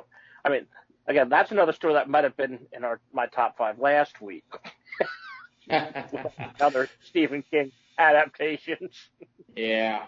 But I haven't watched it, so I don't know if they can do it better, or since it does tie into the entire Stephen King world, the stories do. So, but yeah, I'll have to watch that too. But it's not one that's been waiting on my list because I forgot all about it. So. Gotcha. All right. My number one show I've been hearing great things about, but I haven't started watching it yet, but I threw it on my queue, and that's Lovecraft Country. I've been reading some. I've been seeing some tweets and reading a couple things about that on HBO. It's on HBO Max, right? Yes. That's one of the originals. Yeah, well, I think you can just get it on a regular HBO subscription. I don't think you need Max to get it. So, that would be nice. Because it's on my queue, and we don't have HBO Max. But, okay. But we got HBO. So, okay. When they figure out a way to get me HBO Max through the way that I want to get HBO Max, then maybe we'll switch over. But right now we get HBO through, what do you call it? Amazon. Amazon. You can't get Amazon, but you can't get HBO Max through Amazon. But I should be able to get this because it's in my queue. So I wasn't sure if that was one of those like Doom Patrol or like one of those HBO Max specific shows. I don't think it is. I think it might be one that they actually show on HBO if you like get it on your cable thing. Yeah, it's a regular one on HBO that is like Perry Mason and a few others. Okay. Gotcha. That's like that's HBO Max is pissing me off because like they added it to YouTube TV so you can subscribe to HBO and HBO Max. Yeah. But you can't get any because of the stupid licensing stuff between YouTube and HBO. You can't get any of the Max only things on YouTube. On YouTube, so I can only watch the Max stuff on my phone or on my iPad. That's the same thing with Amazon too. Yeah. Yeah. That's so dumb. Like, I hate it so much. I know with like, was it Amazon and what was the other? What's it? The device you plug into Roku. They were charging a fee that HBO said is too high for what they are willing to pay. So that's what the fight is, are you willing to pay enough to get your thing out to more people, or are you going to take a smaller audience to not pay these higher fees? Yeah. It's just another one of those things that I think, like, right now, like, why wouldn't you want to do everything possible to get all of your content out for people to get eyes on? Yeah, well, I agree with it. If it can be watched right now, people are going to watch it. Yeah, I mean, exactly. But I suppose there are ways of getting it, just not the easy ways. Like Roku and Amazon are just so easy to get those streaming things, but you need to actually find a way to get some of this stuff. It makes it less apt for people, i.e. me, to get. Yeah, and I'm waiting for like my smart TV for the updates to come through to where because it's a year old. It's a 2019 model. Yeah. So I'm waiting for them to put through the software updates so my TV can get Apple TV and HBO. Like, if I can get the app through the TV, then I don't have to watch it through YouTube. But exactly. Waiting for at some point this year, they say that the update's coming, which is nice because I don't want to have to buy a new TV. I mean, I do. I want a new TV, but I don't want to spend the money for a new TV.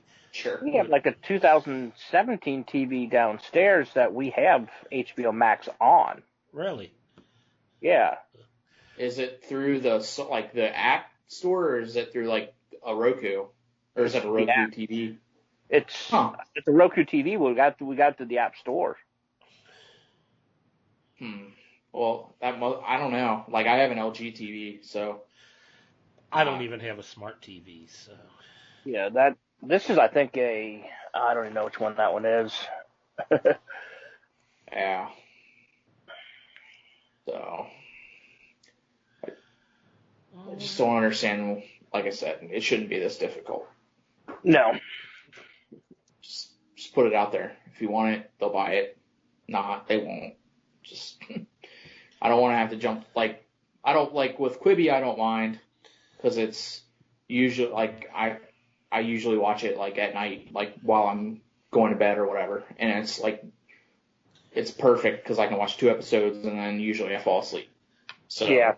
It's not like an hour-long show like, like Doom Patrol, where like if I start the episode then I fall asleep and then I'm trying to backtrack and figure out where I left off or which 2 episodes I slept through while it's still played on while it's still playing on my phone. So that's what I had to do when I was watching Evil.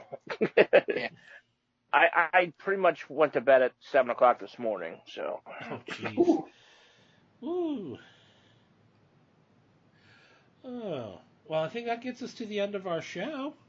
Well, do we have any audible mentions? Oh yeah. Oh, I forgot.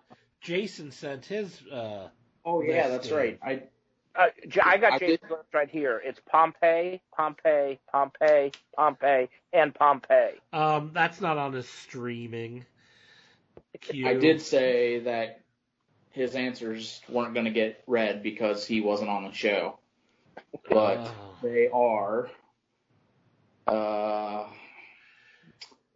Umbrella Academy. He needs to finish it. The movie Creed 2, because Michael B. Jordan, abs.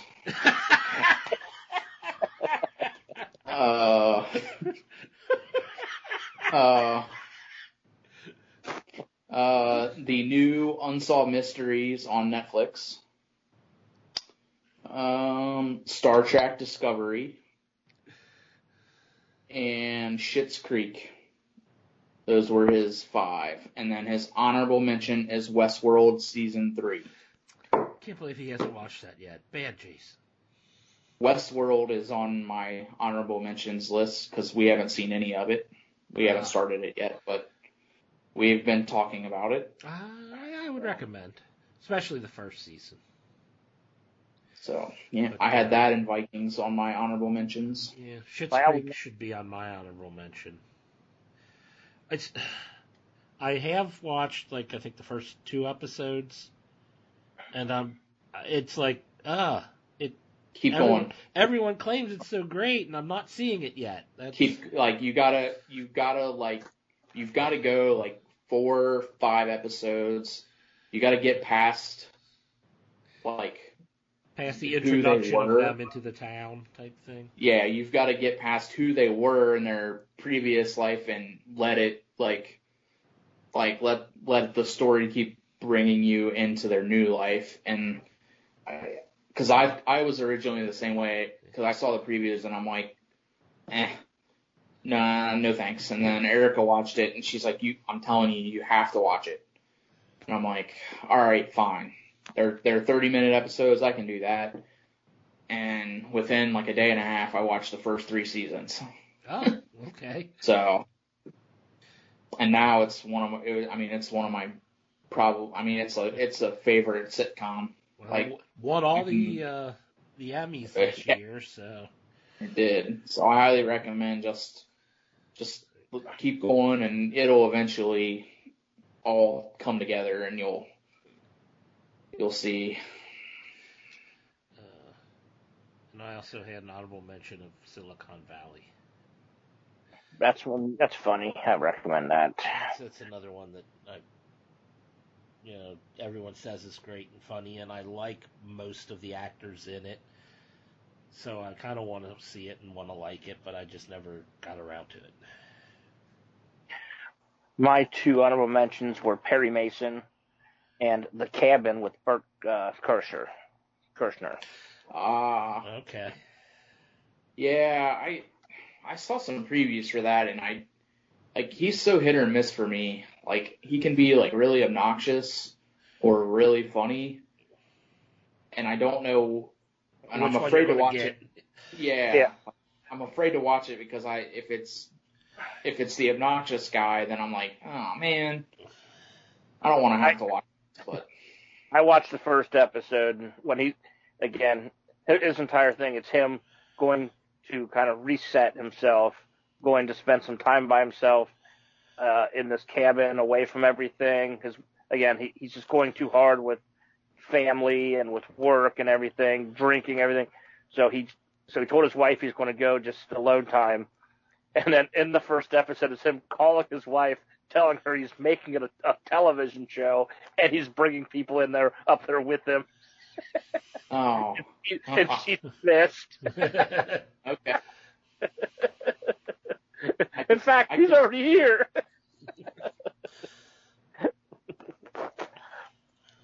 Interesting. Very interesting.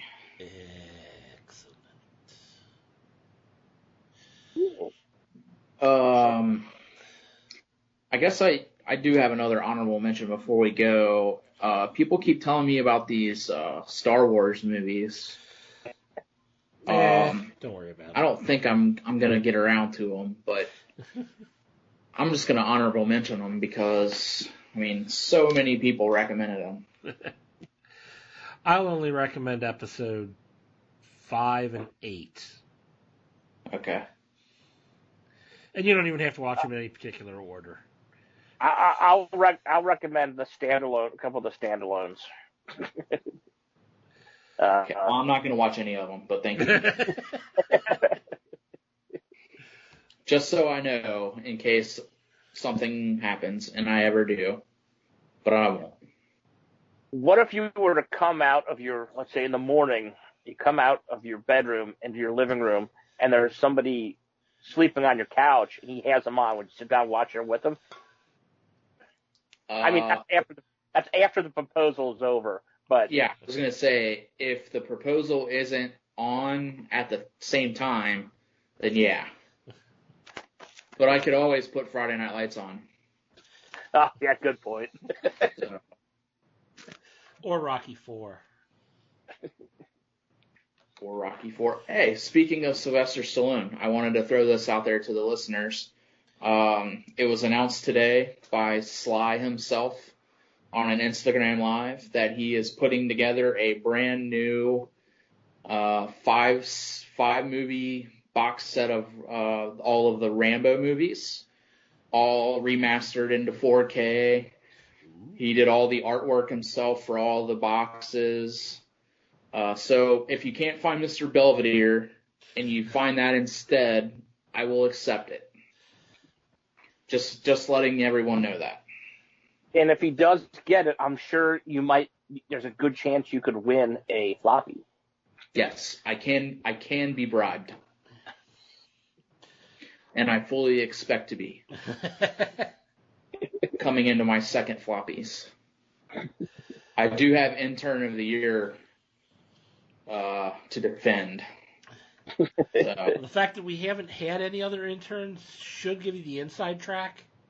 No guarantee, but I don't want to, the way 2020 has been going, I just don't want to jinx myself.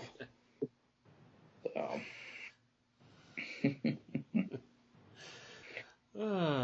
Well, I didn't have any titles for the show. yeah, I didn't write anything down either. Well, do we have any what's our bad idea of the week? My bad idea of the week is don't be an Instagram influencer by telling your millions of followers that coronavirus is fake, only to catch coronavirus and die from it. Yep. Yeah, that's a bad idea. But that bad idea might lead him to a floppy nomination. Very true. Word. My bad idea of the week is on Zoom calls, don't masturbate. Oh, who was that again? New York Times. Jeffrey Toobin. Okay. Yeah. Somebody I didn't know who it was, but I read that. So he's like a big political writer for the New Yorker. He's done a ton of like political, like White House behind the scenes and like profiles on politicians and stuff. Yeah. Behind the scenes. So they've some comedians that I follow on Twitter, they're calling it the hashtag #MeToobin movement. Oh, MeToobin. Oh. That's good. Oops. So what's going to come up for the rest of his life whenever someone Googles his name? Yeah. Not great. I was going But to say, the amount of common sense it takes to, if you're doing work and you're on a Zoom call with people from work, don't masturbate. well, He made that active decision.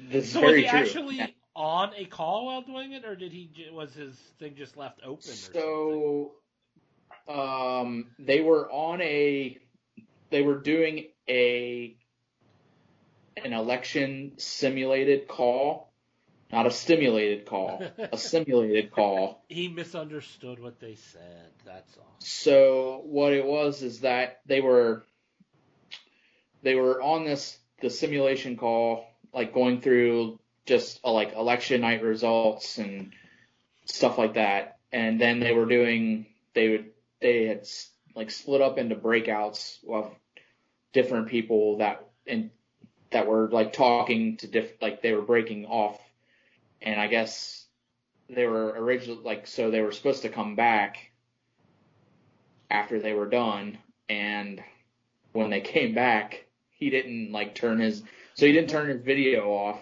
and then they all came back, and he's on the phone with somebody. I don't know if it's like a 1-800 number or if he had just called somebody, but he was on the phone with somebody, and all these people just come back into the room to him, and he had no idea that his camera was still on. Oops. Yeah, so that's probably what, in the top 15 bad ideas? Yeah, 15.2. There is also a Twitter account out there now called Toobin Zoom.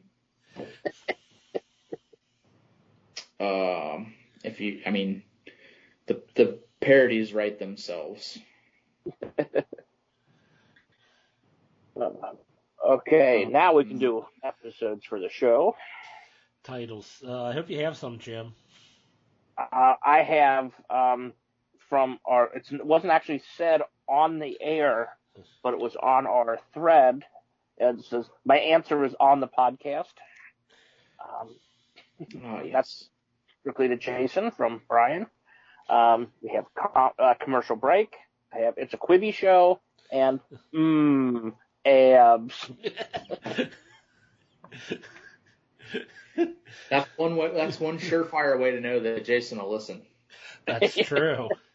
Until he gets to it and he gets Ugh, abs.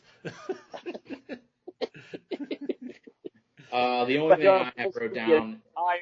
You have to listen to the entire show to get to it, though. Yeah, That's true. The only thing I had wrote down is Josh Gad has no butthole. So. I would say we can use that, but apparently we're not allowed to use people's names, so Josh Gad can't be name dropped in the title. Can we say Olaf? Ooh, maybe. No, Disney would probably sue us. We don't. How about just has no butthole? I think we'll just have to go with no butthole. There's other characters other than the snowman Olaf. Like, this is my cousin Olaf. Olaf, metal face. That's his fucking metal face. My love for you, a ticking clock berserker. Would you like to make some fuck berserker? Did he just say make some fuck? Yes, this week was the 26th anniversary of Clerks being released in theaters. This week's the 25th anniversary of Mallrats. That was today. Kevin Smith put out a tweet with a bunch of pictures from the, and they are making. I think they're making another Mallrats for come out next year. Twilight of the Mallrats. It is underway in pre-production. He says the script is out and they've got the agreement with Universal, who owns the rights to Mallrats, which was the stopping block in the past of them doing it. Said all the major members of the cast are coming back. So. I thought Michael Rooker might be too busy. Apparently he's not. Alrighty. So I suppose abs and abs. Roger says goodbye. Goodbye. Bye. From Walking Dead to Talking Heads, from comic books to TV sets, there's a history. Not so bad, there's the history. It's the history of bad, so bad. The history of bad, it's bad. History of bad ideas. Podcast. You've been listening to Hobie.